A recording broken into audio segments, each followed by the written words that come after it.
Thomas, it is so nice to be here with you today. Thank you so much for joining me. Thanks for having me, Jillian. Yeah, it's great to be here. I want to start by asking you to take me through the early years of your career leading up until your entry into residency. How did you end up becoming a physician? Well, geez, I don't think I thought I was going to go into medicine. Some of my earliest thoughts were wanting to do more public health and epidemiology work, actually, believe it or not. But when I was a kid, my parents certainly instilled a sense of helping others and social justice into me. And we had an opportunity when I was 7 years old to visit my uncle, who was working with the Canadian International Development Agency in Ethiopia at the time. So this was just after the famine, around the time of conflict, and being in Ethiopia and seeing huge, stark inequalities and the impacts from a health standpoint stuck with me as a child.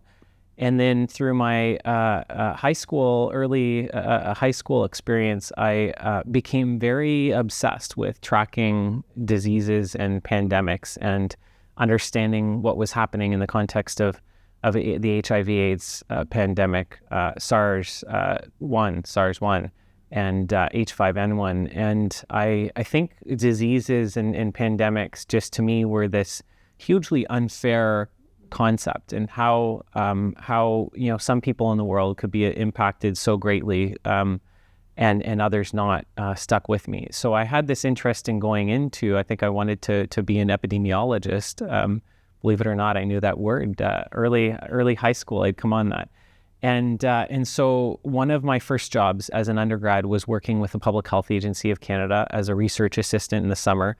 And I show up in my ill-fitting suit for first day of work with a bunch of people who were wearing shorts and t-shirt at a regional office, and lovely, friendly group. And that was April 2009. And that was when H1N1 was emerging from Mexico. And I spoke a little bit of Spanish. I spoke Spanish from learning in school. So I started helping in the Emergency Operations Center with the response, understanding what was going on, and trying to help translate Mexican news sources as we were very worried this was the next big pandemic, which of course it was a big one, but not the big one. And so from there, I think I realized that to be a leader in public health, a good route would be to go through medical school. And that's how I came to medical school, and through medical school continued to have an interest in epidemiology, public health, kind of, flirted with a few other areas of medicine, but ultimately ended up going into residency training in public health. Absolutely. And then could you talk about after some of the next steps and experiences that you had after that as well? Well, I did some clinical work in emergency medicine while I was finishing my public health training, and then my first job was with Doctors Without Borders, with MSF. I was in the DR Congo, eastern side of DR Congo, during Ebola on a project working on primary care capacity building in a very remote, challenging to reach part of the Congo. And it was an incredible formative experience. And as a first job, it was helpful that it was also probably the hardest job of my career, because it's helped me to cope, I think, on a go forward that, my hardest job is behind me. What can possibly be harder than that? So from the Congo, I did an interview for a job in Labrador on a sat phone in the middle of the jungle, and ended up taking a job in Labrador and moved there with my wife to be the medical officer of health. And of course, started there essentially right as COVID was emerging, SARS-CoV-2 at the time. So I was going to take a parental leave because my elder daughter was born March 3rd, 2020. And a day into my parental leave, the first cases of COVID were identified in Labrador from people returning from cruise ships. And I worked every day, 18, 20 hours a day for, the next almost year. So we both know, of course, that pandemic was really challenging for all healthcare workers. But I don't think anybody would take issue with the idea that there were particular unique challenges faced by people in your profession that were probably hard for many other specialists to grasp. And I wondered if you could talk a little bit about what some of those pressures were like as you navigated them. Well, we were, very concerned and worried about what was happening. There was imperfect information. I remember very early on my boss talking about what she was seeing in China and saying, "My goodness, look at what they're doing. Look at the lockdowns. Like that could never happen in Canada." And of course, fateful words. Then things came to Canada, and we all know what happens after that. I think as a public health physician through the pandemic, the challenges were a little bit behind the scenes. Obviously a lot of folks, including provincial medical officers of health, were in the, crosshairs of the media on a daily basis, but there was a lot of people in public health working day in, day out. We actually finished a research project earlier this year that identified that 80% of people working in public health had experienced burnout through the pandemic. And I think that it is not as well known of a story as folks working on the front lines clinically. I personally worked day in, day out constantly, even though we had a little newborn at home, and did my part. And it was certainly a sacrifice, but it was tremendously important. I'd trained my whole career for this moment to help respond and to lead. And we did what we needed to do and did the best that we could. Certainly, public attention and sentiment changed through the pandemic. And as time progressed, more public concern and obviously opposition and protests arose, and that was a challenge. But another tension was always navigating the behind the scenes conversations with decision makers, because policymakers, politicians, decision makers really have the final say on a lot of decisions that happen through the pandemic. But the framing of it publicly was sometimes that this is, it was opportunistic. So when there's a good decision and good credit, politicians would take credit. When there's something that went wrong, they could point the finger and blame public health. And I think that behind the scenes navigation, any new announcement or any measure, or any advanced approach would be challenging. I remember arguing for in-province testing where I was working at the start of the pandemic. Oh no, we can send samples to Winnipeg. We don't need in-province testing for COVID. And that was a battle. That was a challenge because there wasn't the sense that we needed to invest in this. And this has been a challenge that public health has experienced for decades now. Across the country, there's been underinvestments in public health while healthcare system costs have gone up year after year after year. Public health budgets have been frozen or had tiny little increases. So we weren't as ready as we should have been for the pandemic. And that was another thing that I think is quite obvious in retrospect. But it was a big challenge for us responding because we didn't have enough of a team. We didn't have the capacity. We didn't have the resources we needed. Yeah.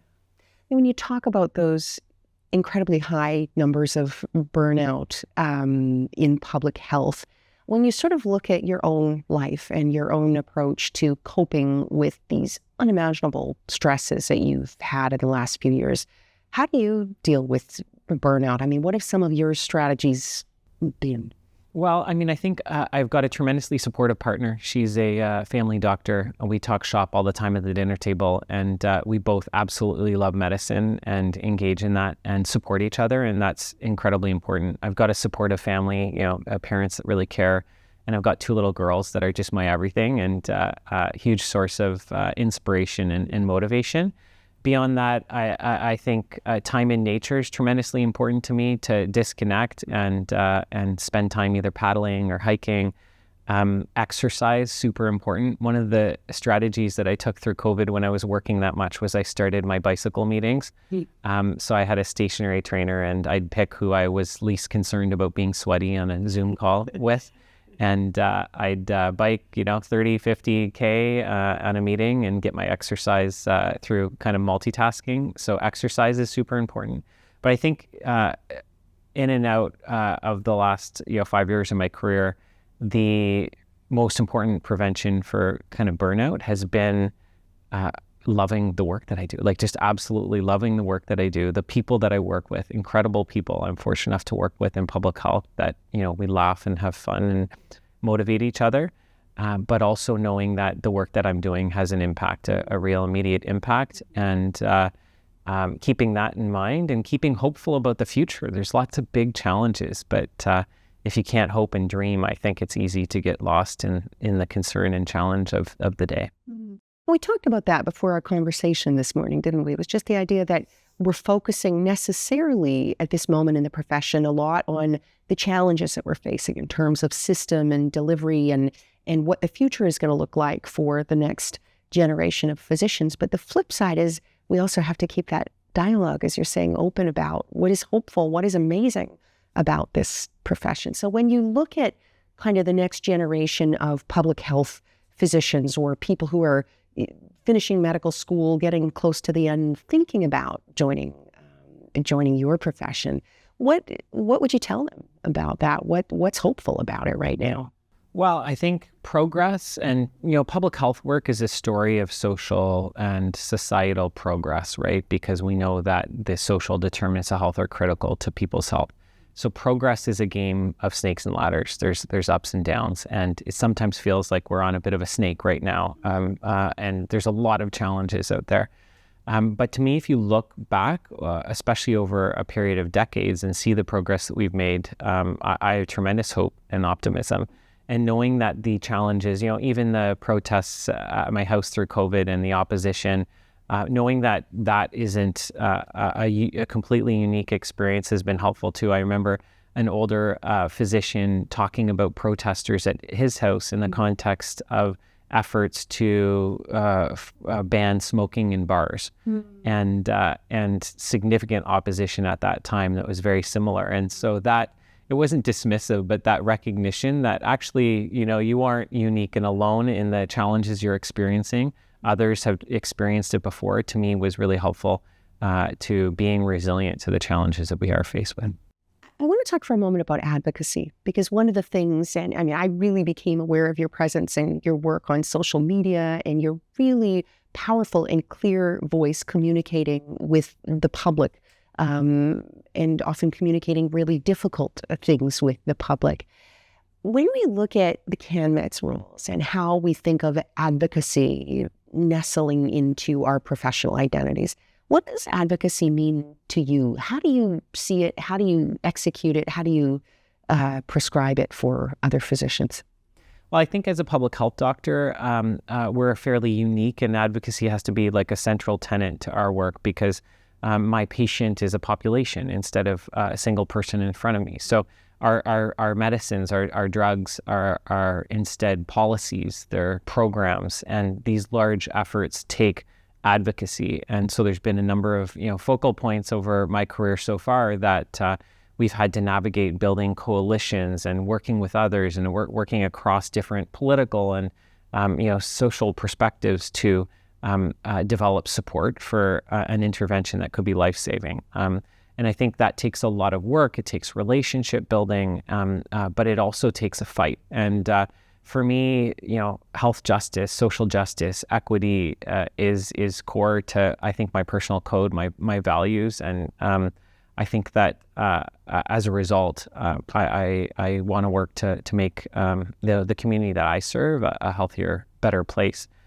And I've seen it in lots of other people too. I think different people channel it in different ways, which is okay, which is good.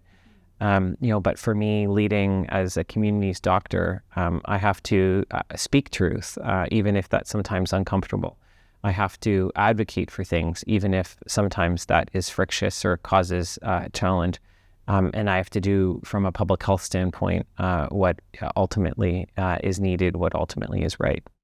Coming back to communication with the public and having a presence and being a figure that the public can turn to for advice, what are some of the lessons learned for you in terms of effective communication with the public during the pandemic? Well, I think a lot of folks in medicine or public health in particular want to use science and data as our means of communication. It's how we were trained. It's what we know.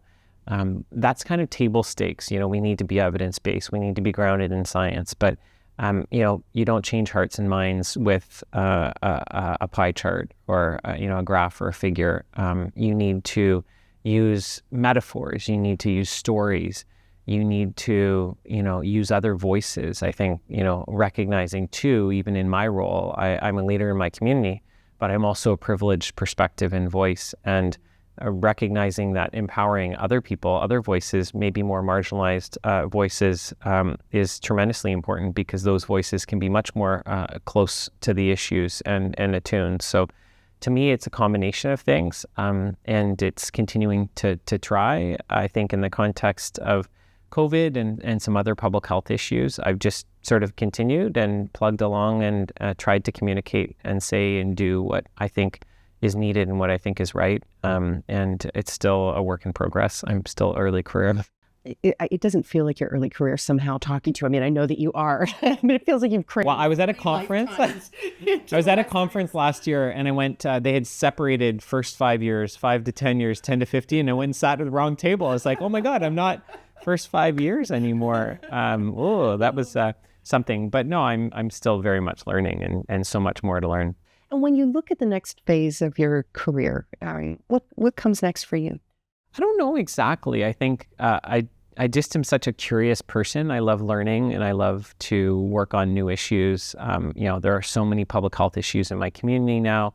We're working right now through a health unit merger and trying to work on the opioids crisis, trying to work on improving health for underserved families and kids so that kids who grow up have a better chance. We're trying to work on climate change. Like, there's so many big, challenging, vexing public health issues that I think I want to continue work on that and work with the wonderful team at Peterborough Public Health that I have, great people I work with.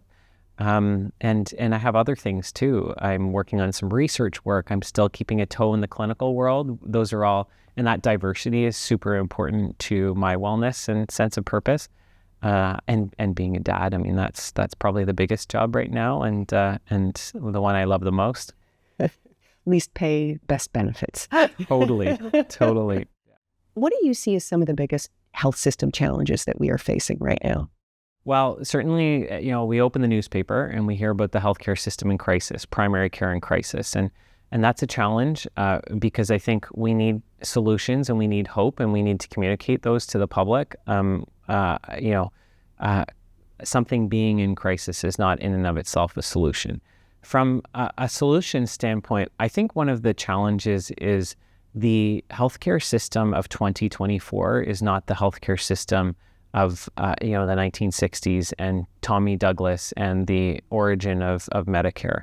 We have seen tremendous progress. We can keep people alive that we never could have dreamed of. We can do interventions. We can provide treatments, tailored personal medicine, gene therapies, things that are scientifically incredible and beautiful, but that are, as a system, adding up to something that is somewhat untenable. And I think as a result of these very expensive interventions, we are not necessarily getting some of the basic building blocks right.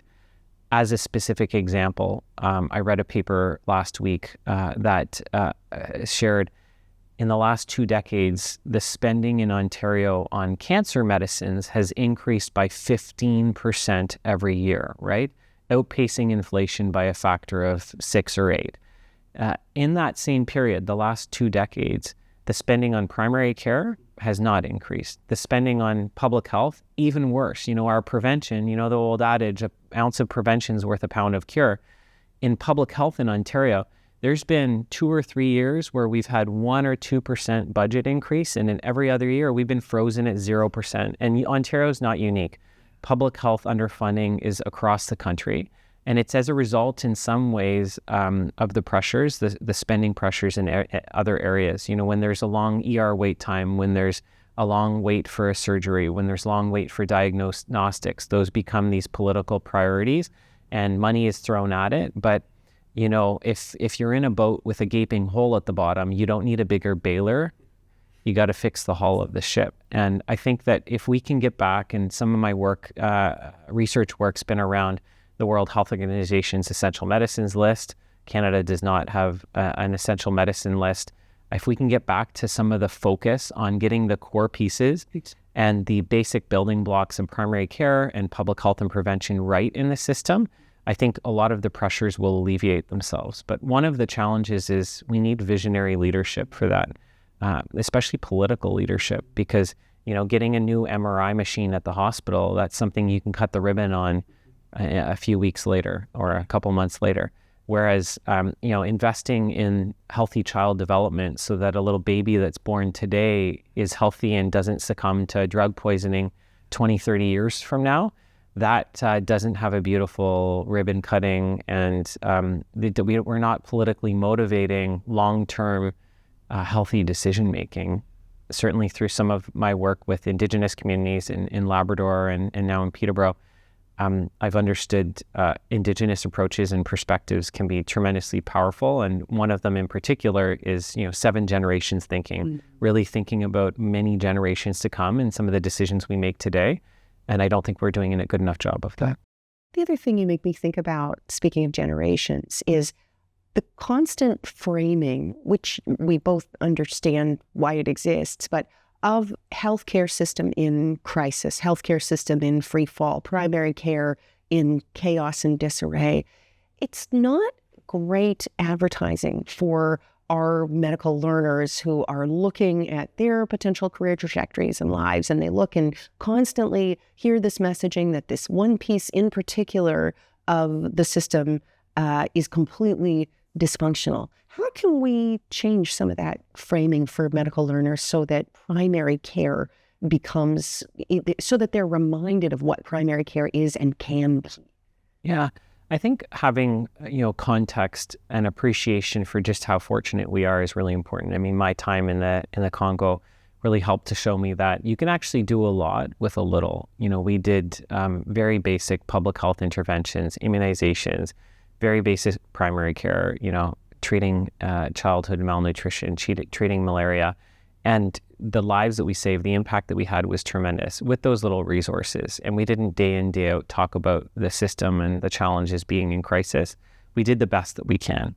So that's not to dismiss the concerns that people have, because things are becoming more challenging. Patients are more complex, expectations are higher, budgets are more constrained, medicines, treatments, things are more expensive. Those are all real pressures. But I think if we use that pressure to make diamonds, not to melt and wallow in negativity, I think some innovation and ingenuity is possible. And certainly from a primary care standpoint, there's lots of great voices and advocates talking about solutions that are very achievable. They just need the investment and the will. I mean, my wife, who's a family doctor, loves her job. She's got good autonomy and agency over her practice and manages her patients, doing an incredible job. It's not to say there aren't challenges, but she absolutely loves her work. And I think we need to help people to refine that love, which probably means some support and focus in what the basics are and what we need to really get right, and support. I think that, beyond that, trying to ensure that we're coming at issues with solutions is really important. When I was in the Congo, my field coordinator was this Catalan woman, very ostentatious and dramatic, and she would say, "Thomas, come to me with solutions, not problems." And sometimes I'd feel, oh, that's not very empathetic. I want you to listen to my problems, but you start living it and you start framing it as solutions, and all of a sudden things get better. Incrementally, things do get better. And so how can we come with solutions? It's interesting. I just heard Adam Grant talking about this and saying that exact same thing, that when we go seeking advice or asking other people to fix our problems, we adopt a passive mindset. And one of the best cognitive shifts we can make to get out of that is to begin offering advice and solutions, even if they're imperfect. It makes that exact shift that you just talked about and reframes. There ends up being this us and them, like, clinical staff versus administrators. And I don't think there's a lot of, people trying to put constraints and do ill in the healthcare system. I think there's just different roles and positions. But if it all adds up to everyone doing their best to solve a problem, it's going to get better. There are opportunities, but we also really, really, really need political and, medical and public health leadership that is amenable to doing things differently and to being bold and innovating and changing things. because that culture, that environment will trickle down and allow folks on the front lines of things to have an impact to improve things. But sometimes there's these big constraints that are put around people that mean that they're unable to have the impact that maybe they could. One question I want to ask you is about the opioid crisis. You've been an amazing public advocate for people living with substance use disorders. And I wondered if you could talk about what you think medicine needs to do to support these people living with addiction. Well, I think coming at it from an empathetic standpoint, which we're inherently really good at, but in the context especially of burnout and really challenging health system constraints, I think it's easy to lose sight. But remembering that the person, the patient in front of you was once a child, was once a kid that probably was not supported to the degree they could have, somebody that's fallen through the cracks, and that as a result has some of the challenges, has experienced trauma and is self-medicating for that trauma. I think that lens really shifts the paradigm from what I've too often seen in the emerge, which is this adversarial, somebody is here, somebody is drug seeking, to how can I support this person? As a medical profession, I think we need to and haven't done enough to reckon with our complicit role in the opioids crisis.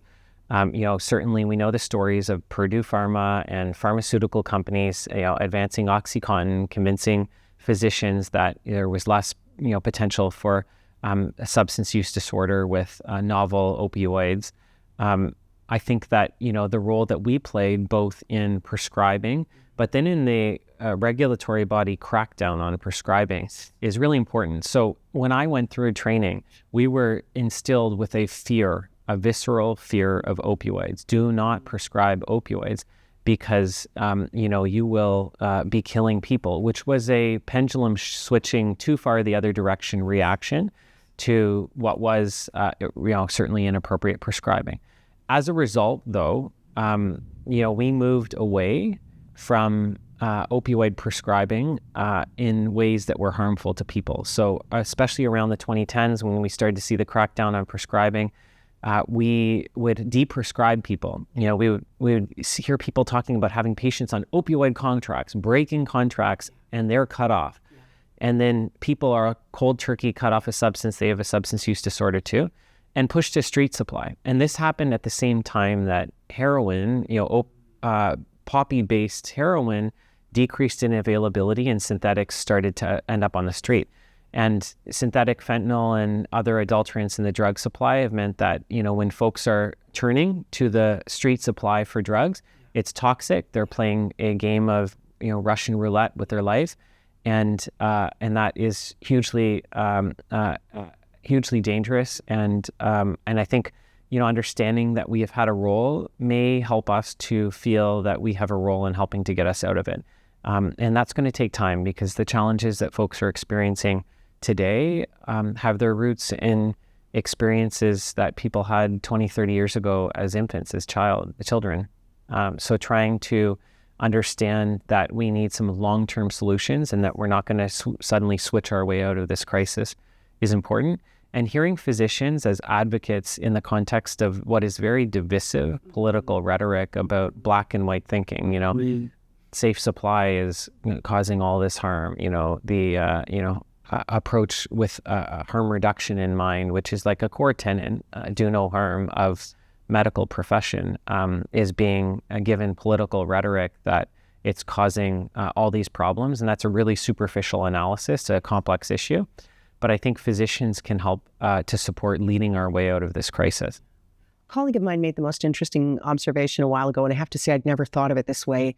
Why is it that we don't need a special license to prescribe in any opiate, but we do need a special license to prescribe opiate agonist therapy? So many provinces, it actually makes no sense. So absolutely not. And I think that thoughtfulness is important. And certainly folks need access to treatment, but I've been a big advocate for harm reduction approaches as well, not because I don't think treatment's important, but because many of the folks impacted by deaths from street supply of drugs don't have a substance use disorder.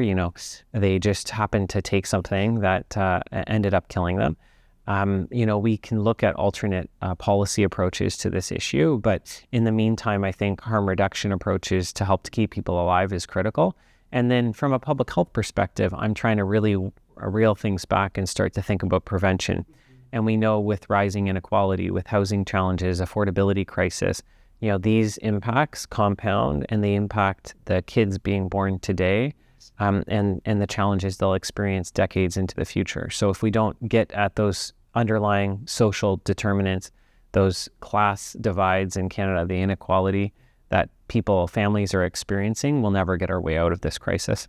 When you look back at your career and the teachers you've had and the mentors that you've had, is there sort of one phrase, one thing that somebody said to you that sticks with you, that is a mantra or something that you would impart to colleagues now listening as something that keeps you going, that gives you hope, that keeps you focused on your North Star?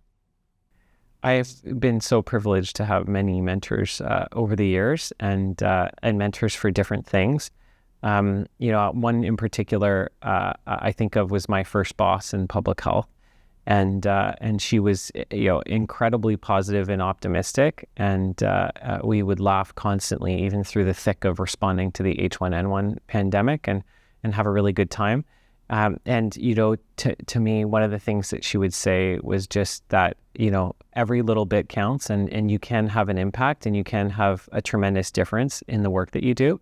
I think often in public health, we're working behind the scenes and we can't draw those connections. But we do have large impacts day in, day out, and maintaining that purpose and connection to the impact that we're having has been really important to me, to maintaining my own wellness and inspiring others, including future generations of people, to go into public health. So I think I carry that along with a lot of other advice from mentors over the years. Well, Thomas, I count myself among the people who have been inspired by Likewise. Your work and your voice. Thank you for everything that you do. And thank you so much for making time to come and speak with me today. Thank you, Jillian. Yeah. Thank you. Yeah, thank you.